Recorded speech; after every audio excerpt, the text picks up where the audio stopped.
Is it true you liked your brother's 14-year-old friend? Yeah.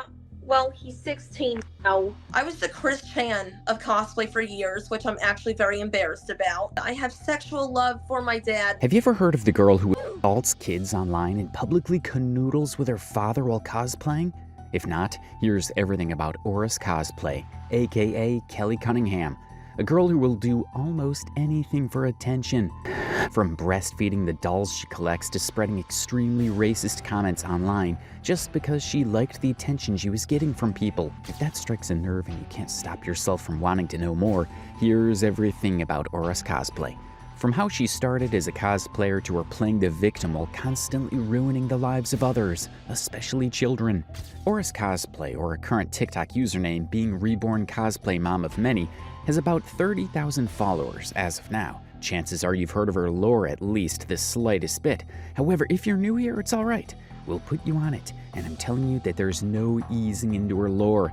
You'll be chunked head first to weird and to the deep end of the lore just like that. So, to begin with, some super heavy accusations. This niche TikToker has been accused of being transphobic, racist, and the most gross part is that the accusations about her having virtual sexual interactions with underage individuals. As if that wasn't already enough, people have also noticed her weird interactions with her own dad. Moreover, there was an instance where she admitted she had romantic feelings for her dad. AuressCosplay, also known as Kelly Cunningham, was just another cosplayer before gaining fame on TikTok. To better understand the cosplaying community, you either have to cosplay yourself or watch their videos. However, we'll briefly explain their lifestyle to help you better understand the video.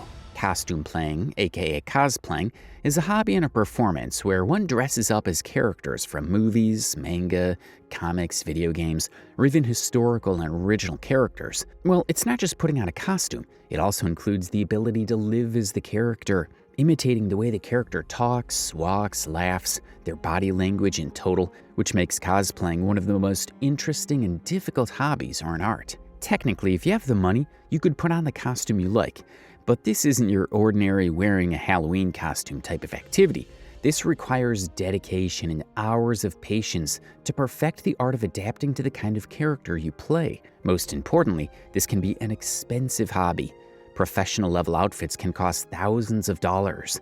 So that's pretty much all you need to know about cosplaying. Now let's quickly begin with her accusations about Kelly Cunningham being a racist on the internet. It all started with racist tweets, and not just one random bad tweet, there were a bunch.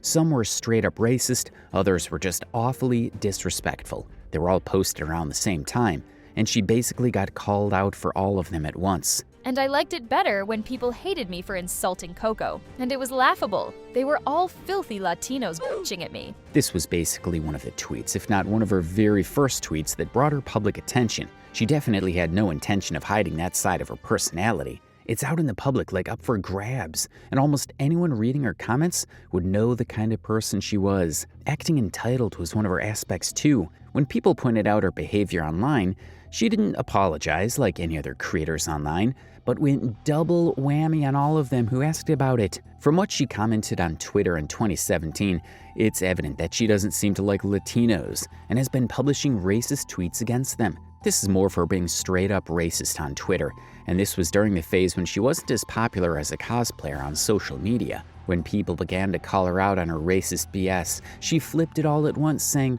"Stop with the racist crap.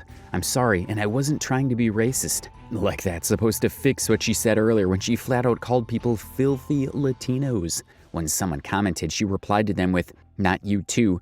I said that because I hate the Mexican and Hispanics. They're same species." I mean, what else was it supposed to mean? She realized she fumbled big time on the internet, and it only seemed like she was trying to patch things up later. But guess what? The internet never really forgets stuff. A simple what goes around comes back around situation. Even if she were the best cosplayer out there, it wouldn't matter if she were blatantly racist like the way she is. For those who haven't looked at the tweet where she outright said filthy Latinos, here it is. So is this racist and a Predator cosplayer genuinely sorry, or was she only sorry because she got caught? I suppose you and I would both know the answer to that. Flipping a scenario like she was only pretending to be racist seems almost like a third grade move from a grown woman. But hey, let me tell you, this is only the tip of the iceberg. There's another post where she establishes her white supremacy. I mean, being proud of one's own race was never a problem. However, undermining others to put yourself above all sounds a little 17th century to me. From what she was doing that time, it seems like she was doing it all for attention. She's always wanted to become popular. And during that time, whatever she was doing on Twitter was getting her all the attention that she wanted. If you don't take my word for it, she is actually admitted to liking the attention she was getting. If you go through her Twitter page before this, she was simply posting stuff about her cosplay, and the traction she got on her page after posting the racist comments changed tremendously, and she basically went on with it. At least that's what I see. Because in one of her old posts, this is what she said. Is it just me, or does even the West draw a racist style of blacks? It's probably just my imagination. We never really know what the truth is. She made comments about different races, made sweeping generalizations about personality traits based on skin color, and called people savages based purely on race. Well, her hate towards people doesn't stop only with race. She also targets people who are autistic. She posted things mocking people on the autism spectrum, making jokes and being cruel. Just like how she usually does, she tries to flip the story after being called out. First, she was trying not to be a racist, and now she claims to be autistic herself. And when confronted about her behavior, she would attempt to use autism as an explanation, not as context, but as a mere excuse. It's one thing to talk about struggling with impulse control. It's another to weaponize a diagnosis after the fact to deflect accountability, especially when the same tweets show open hostility toward people with that same condition. There were also these bizarre rants about British people. For some reason, she seemed to think British people were the only group you could technically be racist towards. There was even a tweet saying she would punt any British person, and then immediately pivoting into jokes. It was chaotic. It read like someone trying to be shocking for attention. On top of that, she bragged about bullying people, not defending herself, not responding to harassment, actively seeking people out, looking for targets. That was part of her own narrative. That's not something someone can spin as self-defense. This was another reason why she's a racist. Yep, something she heard her mom saying. Does this remind you of someone? Well, I've got two people in mind. However, let's start mellow with Bella the Wolf. So this girl, things definitely are a bit iffy to begin with. It's statements claiming that God, Allah, and Jesus are fake and that people should only follow her. And before anyone says this is being exaggerated, no, the pattern is consistent. Multiple clips, multiple platforms, repeated behavior. Now, from a content strategy perspective, this is textbook rage bait. Rage bait works because outrage spreads faster than praise. People share what makes them angry. They comment when they're offended. They stitch it, duet it, repost it, argue about it. The algorithm doesn't care why engagement happens. It only sees that it does. Well, starting with religion, it goes all the way to racism. There are accusations of xenophobic comments, allegations of racist language being used casually, including the N-word, claims of allowing doxing in a private server, statements expressing hatred towards soldiers, mockery of veterans, disrespect toward multiple communities at once, and allegations of pretending to kill dogs in content. For some, that may seem like just another shock tactic. But for others, especially those who have experienced losing a pet in a traumatic way, that kind of imagery isn't funny. Next up, we have someone similar in terms of both cosplay and racism, and I'm talking about Ray, aka Sick and Pretty. So this girl got famous for something funny to begin with. A girl who claims to be a cosplayer didn't get popular for her cosplay, but because of a face reveal photo. She catfished more than she cosplayed, and that's not the only ironic part of her story. Besides her evident catfishing, she was also popular for several other things, and something relevant to our current discussion: racism. It starts with using slurs on Discord. The repeated use of slurs in Discord servers is not something that can be brushed off as dark humor. I don't need the N-word pass. I already say it anyways. What do I need the pass? I can't say it on live. I'll say it on Twitter later. It becomes even more alarming when anti-Semitic behavior is openly acknowledged rather than denied. Her followers from her Discord servers caught her imitating gestures similar to the German leader, and this specific action brought her strong actions. In addition to that, she also claims to belong to the Aryan race, and she frequently brings it up. She never apologized for her racist activities. It's almost like she wants everyone to notice how proud she is of what she's done, and these allegations just get progressively worse. So Kelly wasn't the only one on the internet, and the fact that she chose to be a racist to gain popularity during that time sounds sick. And then 2018 rolled in, and somehow it got much worse than expected. It wasn't racism this time, and it also wasn't targeting people on the spectrum, but rather something so unfathomable for someone her age. Now, 2018, she was caught sending explicit photos to minors, utilizing minor fictional characters, posting nude or semi-nude cosplay photos publicly, and making extremely disturbing comments about family. According to her, it, for some reason, seemed alright to sexualize middle schoolers, basically young teenagers. Then there's the cosplay issue. She publicly posted sexualized cosplay photos of characters who are canonically minors, not vague looks young characters, specifically stated ages like 15, like 8. And when people called her out for sexualizing middle school-aged characters, her response wasn't to reflect. It was to say something along the lines of, well, at least it's not an 8-year-old. Except days later, she did exactly that.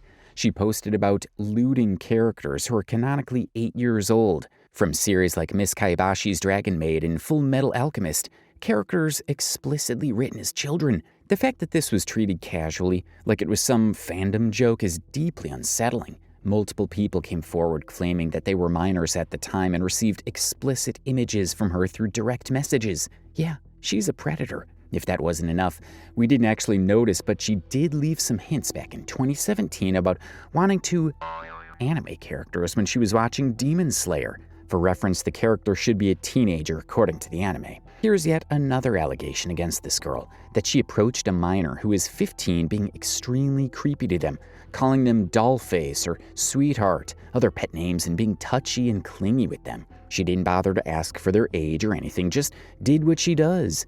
They've gotten so scared to the point they couldn't even go to Otakon because of her and caused them to cry because of this behavior. Posts online quickly began to spread, creating awareness about her presence at the Otakon and that any potential victim should report her odd and creepy behavior to the security nearby. Some even decided to actually confront her parents about her online behavior. But we'll get to the story about Kelly and her father after this, because it's like opening a can of worms for now. She not only did not ask their age, but literally did not bother to make sure she was doing the right thing with the appropriate person. Chances are she actually knew she was talking to someone who is underage and just continued to do so anyway, because she doesn't seem to be new to such allegations against her. And it's weird how this person has done everything online, and we have solid proof of almost everything she did, and yet she isn't locked up. To make things even worse, she isn't even behind bars yet, but also progressively continues to pull the same stunt with several other people. All we can do is upload videos, create pages to hold her accountable, but she only gets consistently creepier. There was another time where she admitted that she had feelings for her brother's 14-year-old friend, mind you, when she was an adult, while this little boy was clearly a minor. This wasn't just an unverified claim on Reddit. She actually admitted it during one of her TikTok lives when someone asked her about it. Well, he's 16 now, but I used to have a crush on him. She also added that it was a one-sided crush, and that there are chances that he actually didn't see her as his girlfriend. When they asked Auris if she realized that this was pedophilia, she actually said yes, she does, and tried to laugh it off. So this tells it all. This girl is aware of whatever she's doing and continues to do it anyway. This makes things really weird. Try to go through the live chats in the TikTok video we're about to play. She admits to being a pedophile. You'll notice how wild the chats go up. So there we go. That's yet another confession by Kelly herself, loud and clear. She brushes the accusations off easily by effortlessly switching topics, but she very clearly doesn't realize how heavy this topic actually weighs. This is literally the bottom of the barrel, and I don't quite know how to actually address this issue. But from what we'll see, she's just sitting there without an ounce of regret or shame on her face. In this interview, the topic shifted to a discussion about gender and pronouns, but it might have been better to focus on the more important issue involving children. But could it be that she's on the autism spectrum, and that the lack of attention from people her own age has pushed her into a position where she no longer has friends her own age, and instead finds comfort in talking to younger children? Well, if that were the case, she would have simply tried to be friends with them and not talked about inappropriate things. If my assumption is wrong, enlighten me in the comments. Since Auris claims that she's able, does that give her a free pass? Does she perhaps not understand the potential boundaries that should be followed with people of different ages? Or is she just another predator on TikTok? And this reminds me again of this girl we talked about earlier, Ray, or let's just call her Sick and Pretty so you'd recognize her quickly. Predators are everywhere, and anyone could potentially be one. This girl has also been inappropriate with children and young teens. There are literal screenshots showing admissions of exchanging explicit images while underage, especially in connection to a platform like Roblox that is heavily used by minors, which is not something to treat casually.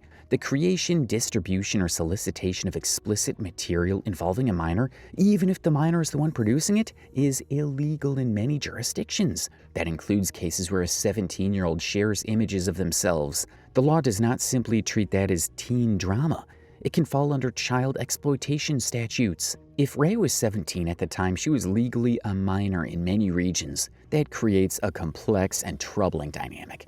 On one hand, if she willingly interacted with older men and engaged in explicit exchanges, that does not make the situation harmless.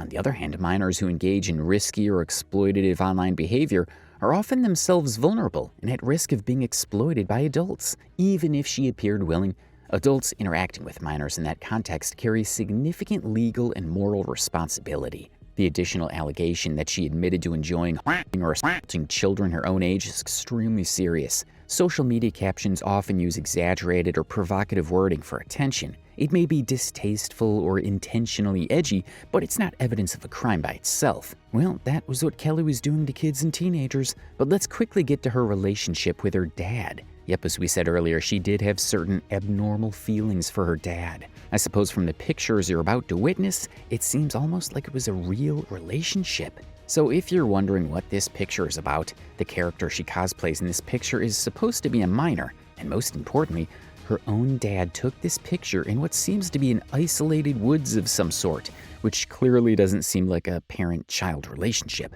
Well, if this still isn't enough proof to actually believe this, here's a video of her admitting something absolutely vile, something awful you wish you hadn't heard.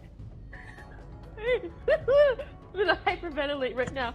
What did you just say? I'm such a love for my dad. And just like that, she admitted she wanted to have sex with her father, which genuinely would make anyone wash their ears. This was basically her admitting something so vile like this during one of her live streams. In her Instagram comments section, she replied that she took the picture when someone asked who had taken those pictures. She later tried to switch things up, saying she actually did ask her father to click those pictures, but he refused. I mean, who with a sane mind would actually ask their father? Well, this weird stuff with her father just doesn't end here. They've done videos together, and the way her dad posts about her online almost seems kinda off. I mean, if it were any regular video, it could have been cute, but knowing what's actually up between Auris and her dad naturally makes it inappropriate. And this picture was posted on her dad's account. Well, here's another horrendous picture for you to witness. I suppose all of this should be enough proof for you to understand the relationship.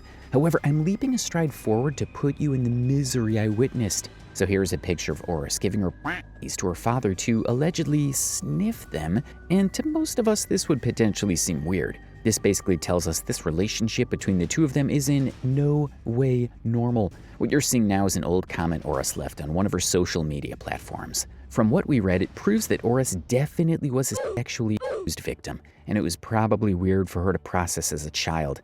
And she basically grew up with that to a point where asking her own father to click pictures of her nudes seems so normal to her. This post seems like a normal post and could probably seem even cute to someone new on her page. To see a father and daughter cosplay, it's only cute until you know their story or simply open their comments section. This one comment read, "Sweet Home Alabama." I mean, that should mean something if you know, you know. One of her followers simply posted her earlier confessions on Twitter and said nothing. That said it all. And it's weird how she still plays along with her dad. We're not sure what exactly is going on with her and her father behind closed doors. However, from what we see, there's probably something fishy between the two of them. Either she's being tremendously controlled, even at a grown age, or she just voluntarily chimed in with something this gross. Either way, it most certainly sounds sad for Auris. Regardless of what she did or said, a little girl being abused and sexually assaulted by her own blood at a very young age could affect her in several deep ways. And who knows, she probably is the way she is today because she got groomed at such a young age. Her father basically groomed her in a way that she'd basically view him as her lover or prince, as she mentioned earlier. This is literally the textbook definition of grooming and teaching things a little girl's mind can't process or contemplate, and she ends up believing most of it. Most such cases go unreported and unbothered. In some cases, even if reported, they don't really take action. In most of the videos I noticed, they focused primarily on her being out of place, but completely missed the point about her father being the prime reason for her current mentality and the potential trauma she carries to this day. However, there are some people who believe that she falsely accused her dad of the assault. Like this one, that comment reads, "The fact that she also, if I'm remembering right, accused her father with false accusations because of the fact that Daddy doesn't love me like he loves Mommy, even though that's serious shit and shouldn't be thrown around and shouldn't be faked. Common sense 1 and 2, coming from someone who's been assaulted twice." If you're wondering why Auris doesn't cosplay with her mom, here's why. According to her mom's not the Hollywood cutout. She said that if her mom got skinnier, she'd make duets with her. So in the list of different things, she's like a racist, predator, and more. We can now include that she's also fatphobic. So a lot of people ask me sometimes, why doesn't your mom ever cosplay with you if your dad cosplays with you? And I'm gonna sound very mean, but I'm also gonna compare it to like how in Hollywood weight matters. I'm not saying my mom's fat, I'm just saying if she was like skinnier, and she's losing weight by the way, and yesterday I gave my mom a goal. If you get to 180 pounds, maybe you can cosplay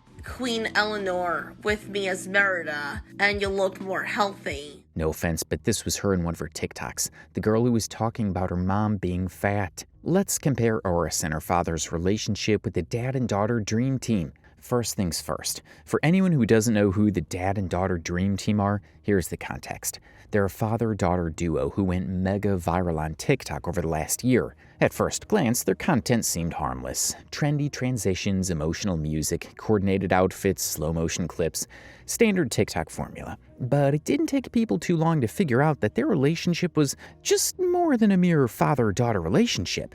Just like Kelly and her father, watching them on the screen made viewers uncomfortable. What made them stand out wasn't just the edits, it was dynamic. Especially the way they gazed at each other. Awkward, intense eye contact.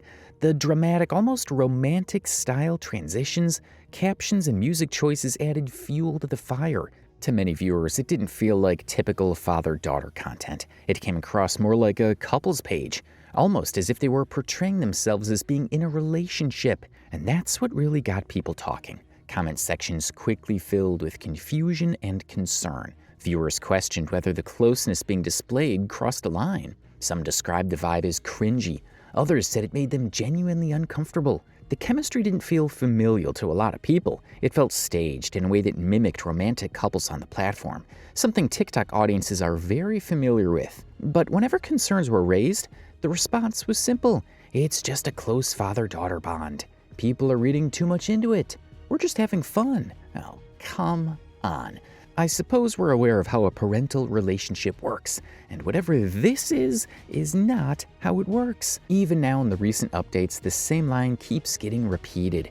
Kelly claims that her relationship with her father is tight because she was born on Father's Day. And what's weird is that this girl low-key seems like she wants to take her mother's spot because in some posts, she literally typed out how she despises how much her mother spends time with her husband or Kelly's father on Father's Day.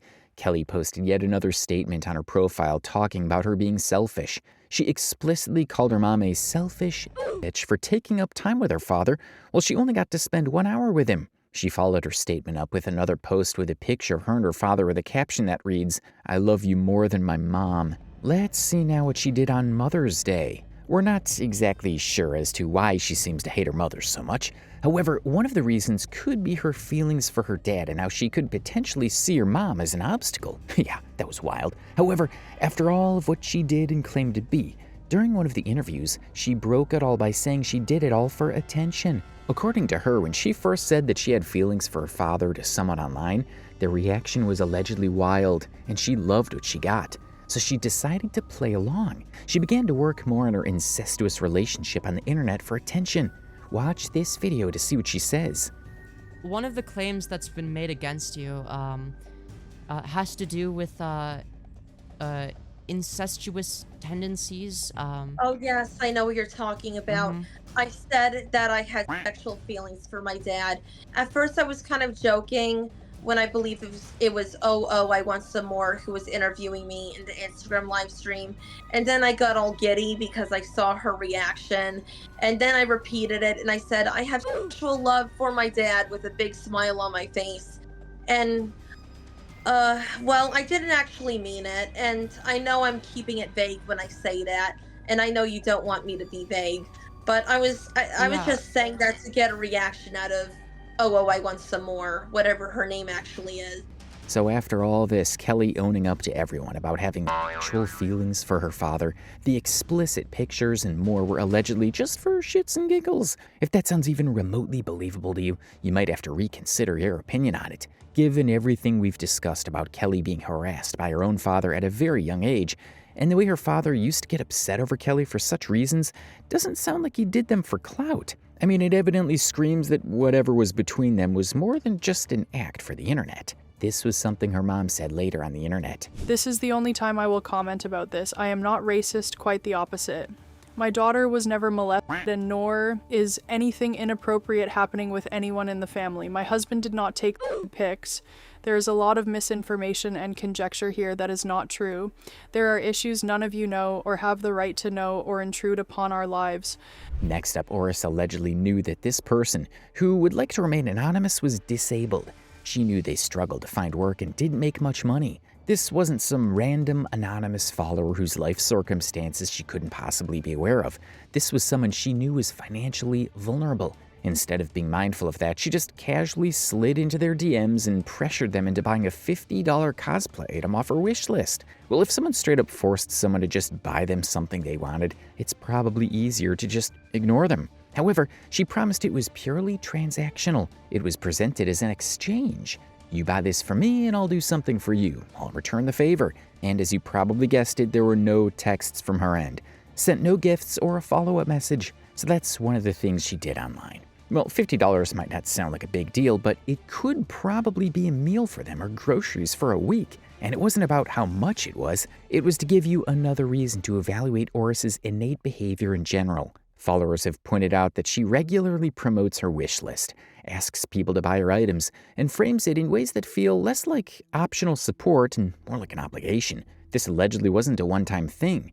She also begged people to drop as much as $500,000 on her obsession. If she really can't pay her own bills, she shouldn't really expect others to foot her bill. In her case, she not only expects to foot her bill, but also everything off of her wish list, which is just straight up taking advantage of their kindness. When people started calling her out on it, she flipped the script, saying she didn't really ask anyone to use her Amazon wish list, but simply mentioned that her birthday was coming up, and also had the audacity to tell people that they were simply making her a villain for no reason, except that she's constantly giving everyone reasons. Auris allegedly worked as a nanny during this period, and from what I see, it seems like she was simply spending all her money on those creepy dolls. In all fairness, this is exactly what someone in the comments section also said. We'll slowly get to what those creepy dolls are, but what you have to know is that she has a ton of those dolls that look super creepy. Here's what some people said in the comments. When someone asked how she pays for her stuff, this is what she said. You're not gonna like the answer, and it's embarrassing for me to admit, but I have to rely on my parents' money. Sometimes I earn my own money by selling cosplays online. She not only bullies people for money, but also bullies them for having a different political opinion. For reference, Auris admitted to being a team abortion abolisher, and she was mean to someone in their DMs because they weren't on the same team. Kelly went as far as bullying someone with an account that has no pronouns. According to her, just because they had no pronouns on their account, that wouldn't make them conservative, but someone from the left. Like that's any of her business. I'm not trying to create political conflicts, but isn't it best that we just keep our political interests to ourselves unless asked? And the fact that this girl just randomly decided to DM this person and create a conflict over absolutely nothing tells us she either was genuinely bored or is seeking some attention. And to make it to the top of the Reddit posts, either way she comes off as bad. She didn't just do it for them, but for a lot of people as well. Well, she's called a lol-cow for a reason, because the stunts she pulls do seem weird and hilarious at the same time. Basically, after referring to every left as a bit or snow, she flips her script yet again, Can we just understand at this point that this girl doesn't stick to her words, like at all? I mean, you'll see what I mean in just a bit. Does she clearly not know about the different parts of the government, or is she just chiming in with the clout for attention? Because what she said in an interview later seems to be quite contradicting. Here's an interview where she openly talks about being a conservative cosplayer and how she feels about it. You recently had what I like to call the conservative cosplayer arc, where you basically became a conservative. So what is your current standing politically? Wow. I was being such a retard about identifying as a conservative. It's so embarrassing. I've kind of just, ever since Neon Caffeine made that video about me 2 weeks ago, I'm like, you know, maybe I was putting myself out there too much, so I decided to just not put myself out there as much. So, But do you anyway, think... yeah, so... Do you think that the I'm problem gonna was that answer you the were... question now. I am pro-life. I believe that trans men are women and trans women are men. And that's not transphobic to say, in my opinion. It's just biology. Yep, there it is. She apparently put herself out there too much, and she now regrets claiming herself to be a conservative. As ridiculous as that sounds, her confused and conflicted mentality doesn't stop there. I suppose I repeated the phrase flipped the script like a million times, and that should already tell you something. If not, stick around to find out more. It also seems like she's probably just playing along with whatever her dad might be saying. Given the assault, the grooming, and their relationship, chances are she's just learning most of it from her father without actually thinking through this. Does this make her a naive girl who can't be blamed or to blame for whatever she's doing? There's one thing we can conclude. She can't use her autism trump card almost everywhere to get away from trouble, because not only does she use it in the most awful ways, but potentially putting a lot of them in danger, like from being a predator, approaching children and teens, ripping people off for their money, and bullying people online. She's done everything a person shouldn't be doing.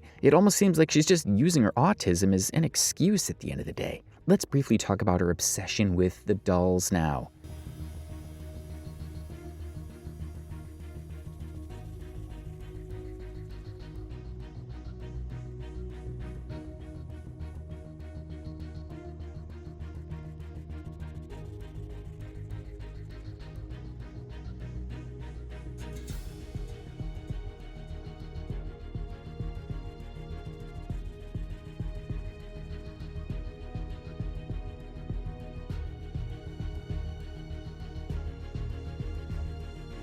So in this TikTok and several other TikToks on her page, she addresses her hyper-realistic dolls as her own children.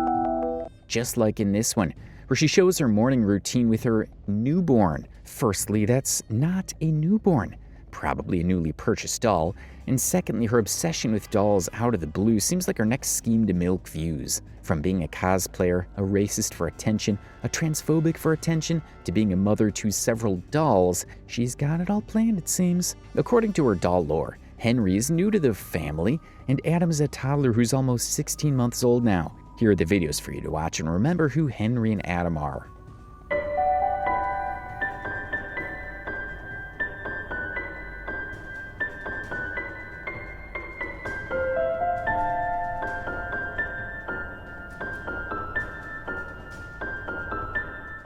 Adam's not a newborn anymore. He's a toddler now. He's 16 months to be exact.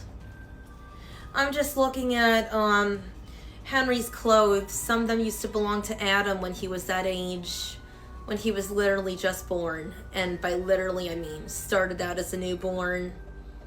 Something I like to do is that when I have a baby doll, I like to have it age naturally, and then when realistically speaking, when it gets older, I replace the doll with an older doll. So I actually have an older version of Henry that's like 4 or 5 months old as a backup. But he doesn't exist yet. I have him, but he doesn't exist yet. Henry's gonna start out as a newborn. The way she pulls this act off seems way too realistic to the point that people seem concerned at this point. To make matters seem even more bizarre, initially she used to breastfeed her babies or the dolls in an actual sense. When someone talked about how she used to breastfeed the dolls, she replied that she doesn't need to nurse the dolls anymore because they're over a year old now. There was an article written about her about the very same topic, about her breastfeeding her dolls. She defended her actions by arguing that breastfeeding should not automatically be stigmatized. In her view, if breastfeeding a real infant is socially acceptable and natural, then stimulating the act with a doll should not provoke outrage. She expressed confusion about why discussions involving breasts often become sexualized, insisting that from her perspective it was simply part of caregiving roleplay. I was breastfeeding them, but then Anthony came along and I couldn't breastfeed anymore because I only have 2 parts of my body that can produce milk if I could have a baby. So ever since I got Anthony here, I've been making bottles for them. And no, not real baby formula, too expensive. I am making them fake formula that I simply use flour and water to make the formula with some turmeric to make it the right color. So it looks like real baby formula, real baby milk. So some of you might not notice about me, but I collect reborn dolls. This is my most recent one. Her name is Summer. She's 28 inches tall, but she can't stand. She pretends to be delusional this way. However, she also reaffirms to her audience that they're just dolls, like we had a question about to begin with.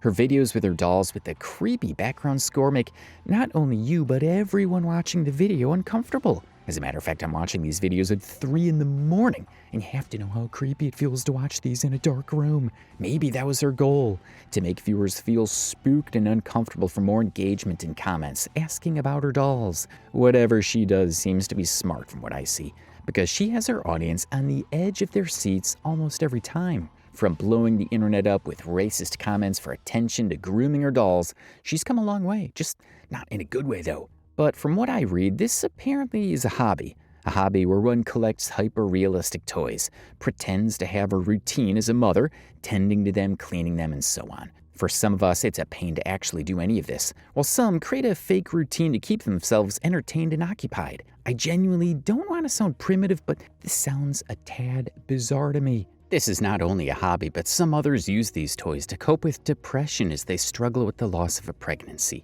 Keep in mind, Auris has neither had a miscarriage nor ever been pregnant. However, according to some sources, it's simply to give her the motherly feeling, and to feel an empty void inside of her, which instantly makes sense and sounds valid. Given the way she behaves online, she might not sound like the best person. However, we never really know what's going on with a person, and we never know the kinds of potential depression she might be battling. So Emily, it's been about a week now, almost a week since Henry was born. How are you enjoying your new baby brother? Oh, Mom, he's adorable. I missed having a little baby in the house. I didn't think so either, but me too. I don't think I ever told you this, Emily, but when I was pregnant with Henry, I really missed Adam and Michael being that age. If you just watched that video, you might have noticed a voiceover for one of the dolls. According to Auris, someone volunteered to voice Emily for her. She takes her dolls everywhere, from road trips, movies, and cosplaying conventions to even breakfast with her father, where each doll is given its own assigned seat and ordered its own food, walking around Long Island together, capturing every moment like a proud mother, watching her children grow up right in front of her. Well, now her son Adam, whom we addressed earlier, is on sale on the internet for $72.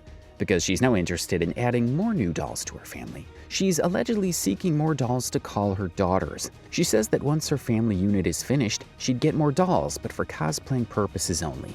In an interview, Auris explained that she purchased her first reborn doll named Julie for her 27th birthday. She described forming an immediate maternal bond with the doll, saying that the attachment happened almost overnight and that they quickly became inseparable. According to her, she felt a strong urge to care for Julie as if she were a real child. She shared that within a week, she had bought the doll's clothes and even a small bed, which she placed at the end of her own bed in her room. Auris went on to say that her father reassured her that it was normal to feel the desire to be a parent in her late 20s, and because of that, she didn't question why her attachment to the dolls felt so real. She described incorporating the dolls into her daily routine, stating that they go everywhere with her. Each evening around 7 p.m., she prepares them for bed and plays songs on an ocarina as part of their nighttime ritual. Some claim that she suffered a minor brain injury in an accident as a child, which may have affected her in this way and could be contributing to her somewhat unusual behavior. For people who are new to the page, she may seem completely harmless.